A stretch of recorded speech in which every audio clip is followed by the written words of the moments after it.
मालिक साहब बहुत बहुत शुक्रिया वक्त देने के लिए। आपको भी जश्न आज़ादी मुबारक हो। 79 साल हो चुके हैं पाकिस्तान को, जमहूरियत के नाम पे ये मुल्क बना था, लेकिन हमने देखा इस 79 साल में मुख्तलिफ पॉलिटिकल सिस्टम्स, मुख्तलिफ गवर्नेंस सिस्टम हम अडॉप्ट कर चुके हैं। लेकिन आज भी ये गुफ्तगू होती है कि पॉलिटिकल सिस्टम क्या होना चाहिए, गवर्नेंस सिस्टम फेल हो चुका है। क्या वजह है आप समझते हैं कि मुख्तलिफ आइनी तरामीम के बावजूद हम एक तसलसल के साथ किसी सिस्टम पर नहीं टिक सकें? शहजाद, एक ही लफ्ज है इसके लिए, ब्यूरोक्रेसी। जब तक आपकी ब्यूरोक्रेसी इतनी इनकॉम्पिटेंट और करप्शन हो चुकी उसमें कि जब तक आप उसको नहीं संभालेंगे कुछ नहीं संभलेगा। आप देख लीजिए, आपके जितने प्लान्स बनते हैं, बनाने वाली ब्यूरोक्रेसी, इम्प्लीमेंट करने वाली ब्यूरोक्रेसी, गालियां पड़ जाती हैं पॉलिटिकल लीडरशिप को, गालियां पड़ती हैं दूसरों को, लेकिन अगर किसी की अकाउंटेबिलिटी इस मुल्क में नहीं होती, ना फौज की भी हो गई, पॉलिटिशियंस की भी हो गई, नहीं होती तो सुपीरियर हमारी ब्यूरोक्रेसी की नहीं होती। और सारे निज़ाम का अभी भी जो बहस चल रही है, छोटे सूबे बनाएं कि जी हम लोकल गवर्नमेंट लाएं, unless you reform the bureaucracy आपका हर निज़ाम फेल होगा। तो आप समझते हैं कि इस मुल्क में जब भी हमने कोई एक्सपेरिमेंट किया है तो वो वजह ये बनी है कि गवर्नेंस सिस्टम फेल हो चुका था, और वो फेल होने के पीछे आप समझते हैं ब्यूरोक्रेसी इज द रीजन? बिल्कुल। देखिए, जब हम डीप स्टेट की बात करते हैं ना, तो हर कोई समझता है डीप स्टेट फौज है या डीप स्टेट कोई और है। असल डीप स्टेट आपकी ब्यूरोक्रेसी है। ये वो हड्डियों का ढांचा है जिस पे खाल दूसरी चढ़ती है। मैं आपको छोटी सी एग्जांपल देता हूँ। आप सोफे पे बैठते हैं ना, वुडन स्ट्रक्चर है असल चीज, बाकी तो कोशिश है, फोम लगा दें, कभी कोई कपड़ा लगा दिया, कभी कोई कपड़ा लगा दिया। हमारी रियासत का ये वुडन स्ट्रक्चर बिल्कुल दीमक ज़दा हो गया है। ब्यूरोक्रेसी है, रिफॉर्म्स नहीं होंगी, आप जो मर्जी एक्सपीरियंस कर लें वो एब्सोल्यूट फेलियर होगा। मालिक साहब, ये बताइएगा, आज जो सूरत हाल है जिसमें एक तरफ पाकिस्तान तहरीक इंसाफ एहतजाज करने जा रही है, दोबारा पीपल्स पार्टी के साथ भी मसाइल हैं, आपको लगता है कि वाकई कोई बहुत ज़्यादा परेशानी है हुकूमत को?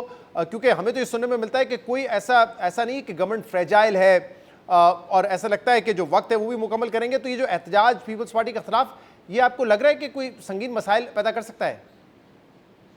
नहीं, गवर्नमेंट को पीटीआई से कोई खतरा नहीं है। गवर्नमेंट को अपनी परफॉर्मेंस से खतरा है।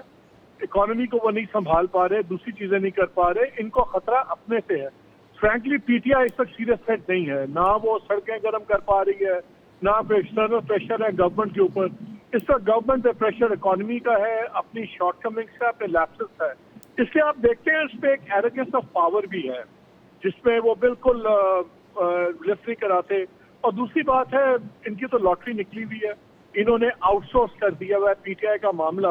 वो कहते हैं जी ये तो पीटीआई का मामला तो पिंडी और इमरान खान के दरमियान में है, लेट देम हैंडल इट, हमें क्या परवाह है, हम इसको क्यों परेशान हो।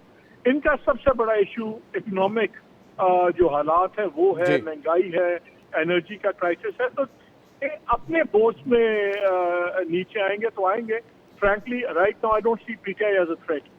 और मालिक साहब, अभी क्योंकि आपने कहा कि गवर्नेंस एक इशू है और जब तक ब्यूरोक्रेसी रहेगी कोई रिफॉर्म्स नहीं आ सकते, लेकिन अभी मुल्क में जो गवर्नेंस सिस्टम है उसको रिफॉर्म करने की बात हो रही है कि मुल्क में मजीद सूबे हों तो शायद डिलीवरी जो है वो बेहतर होगी। और इसमें एक लॉजिक ये बताई जाती है कि देखिए, लोकल बॉडीज़ तो ना पिछले 15 साल में आई हैं 18वीं तरमीम के बाद, ना अभी आती हुई नजर आ रही हैं।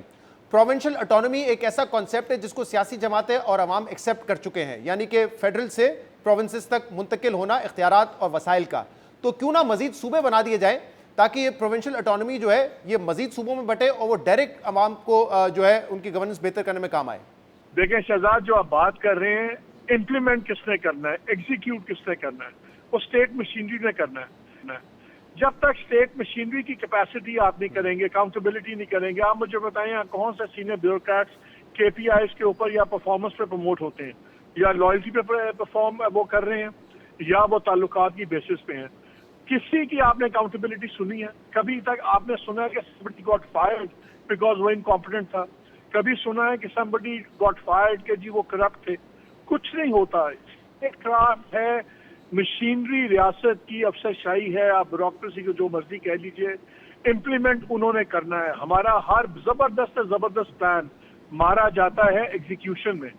इसलिए ब्यूरोक्रेटिक रिफॉर्म्स हैं, बहुत अच्छे लोग हैं ब्यूरोक्रेसी में, लेकिन गलबा जिनका है वहां पे कॉम्पिटेंस और वो ताल्लुकदारी वो वहां पे मैटर नहीं कर रही।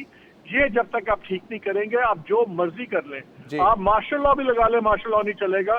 बिकॉज उससे ज्यादा अथॉरिटी तो नहीं मिल सकती ना किसी बंदे को। जमहूरियत में तो कंसेंसस है, बातें लिहाज करना पड़ता है। आपके मुल्क में तो मार्शल लॉ फेल हो जाते हैं, इसलिए कि जो मशीनरी है उसको जब तक आप रिफॉर्म नहीं करेंगे, मैं तो अब समझता हूँ ना इस मुल्क का मसला फौज है, ना इस मुल्क का मसला जो है हमारे पॉलिटिशियंस हैं। यकीन मानिए हमारा जो कैपेसिटी क्राइसिस है वो मसला है, और जो हमारी स्टेट में जी वो मसला, मैंने इसकी एक मिसाल अपने पिछले प्रोग्राम में दी भी थी, जो आप भी बात कर रहे हैं कि कोई मेरिट नहीं है ब्यूरोक्रेसी के सिलेक्शन में या उनकी प्रमोशन में ख़ास तौर पे।